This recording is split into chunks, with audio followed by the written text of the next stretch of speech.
Oh, I remember it like it was yesterday, February 22nd, 1980, Niagara Falls Holiday Inn.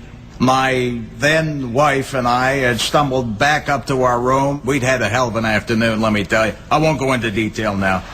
Anyway, we broke the knob off the television set, I seem to remember, and so we were forced to watch nothing but Buffalo Public Access. And there he was. The most electric sports journalist I had ever seen. This is Sam Jackson reporting live from Lake Placid, where the U.S. Olympic hockey team has just beaten the Russians. Yeah! Yeah! Do you believe in miracles? So the next day, I drove home to Halifax, closed up the laundromat, left the wife, and I became Sam Jackson's agent. U.S.A. Yeah! Yeah! Sam kind of, broke the mold. He didn't get into a lot of stuff. He didn't get into statistics and everything else that a lot of sports people get into. But, he just went for the hardcore stuff. For those of you who missed the game last night, instead of tell you straighten it, I'm going to demonstrate what Lawrence Taylor did to Joe Theismann. When I first met him, he was an electric kind of performer, but needed some work. You don't think I can do this, John?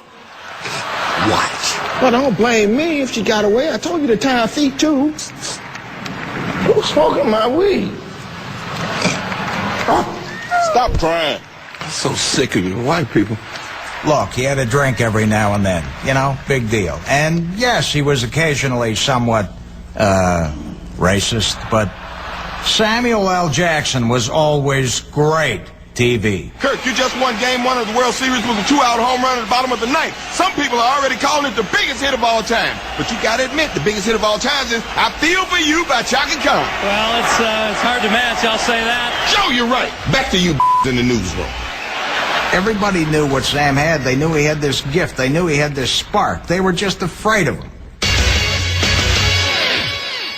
Sad news today as Afro-Canadian sprinter Ben Johnson was stripped of his gold medal and sent home from the Olympics in Korea for testing positive for steroids. How you gonna kick a brother out of a place called Seoul? Y'all never heard of better living through chemistry? Pretty soon, every athlete's gonna be juicing out of respect for the fans. I want 700-foot home runs and 95-yard field goals. I want to see a girl on the track with a big, thick and an even thicker Oprah-like mustache break 10 seconds. I want to see somebody literally knock somebody's in the dirt. Yeah, let me tell you something. ESPN was not ready for Sam Jackson. And you know what?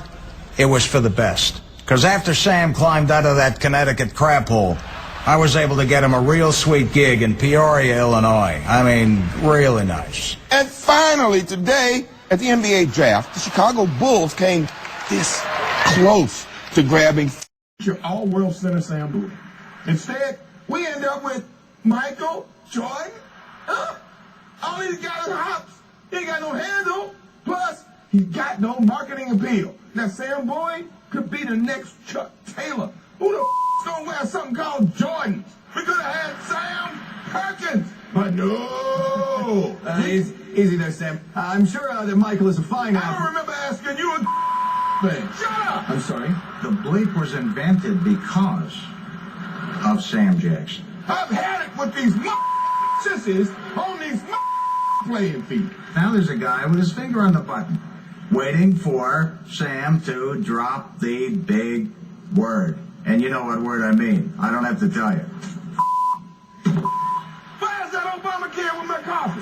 If there was a Sportscasters Hall of Fame, Sam Jackson should be the first inductee. In fact, I'm going to look into that. It's all crap. Get out. Shirley? Hall of Fame, Sam Jackson. Okay? I want to and make a call. Find out. Give me a name. Yeah.